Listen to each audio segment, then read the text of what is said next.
One of the challenges you'll run across in your business, in any business, is record keeping. Having access and showing the information you collect. Being able to manipulate it, being able to get the information you want from the raw data that you have. So trees are fun because they're graphic. You can really watch your business grow. I've included a couple print version slides here for your use if you'd like. The originals are in your franchise folder in print media under Genealogy Trees. So to keep track of the huge amounts of raw data that we're eventually going to have in your business, you can do paper form or you can do software. We've developed the back office software so that you'd have something to manipulate this information with. It's efficient, but it's also fun for you to keep a hard copy to show others. For instance, a poster on your wall. It keeps you in track with the areas of your tree that have stalled or that aren't developing. Remember that your tree's success means income not just for you, but for many people, many organizations out there. So offer your assistance to areas that haven't made growth for a few months, and everyone will thank you. There's more training in the sales school area on how to do this if you'd like to get training. And if that doesn't work for you, get in touch with us, and we will help you. We'll find someone to act as a mentor for you. I would call this my next 3 generations. So a genealogy tree with 4 generations altogether. I call myself the Generation 0, the origin. That's the far left.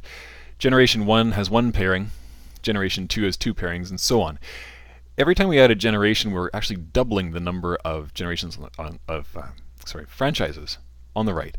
So it gets complex fast. So how do we handle this complexity? Well, I'll show you how fast it gets complex. This is 4 generations.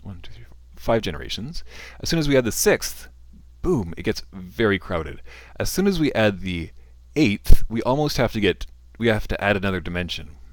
So this is what happens when you keep it one-dimensional. This is what happens when you make it 2-dimensional. I love this shot because this is all 8 generations. This is your complete 8-generation genealogy. So when your when your tree is matured, you'll have all of these slots filled in on the outer ring there. That's a lot. And all of it started with just 2 people that you talked to. Now, from a bigger picture, this is 10 generations down the road. So your tree has reached maturity and you're done, but the people after you have kept growing this. This last generation on the outside has 1,024 people joined. Now, let me drive this home for you. By generation 10, your efforts talking to those original 2 people have raised over 2,000 people. All from those original 2 people you approached. You've raised over $100,000 in capital funding towards a windmill. That's an awesome contribution to the wind power revolution. Well done.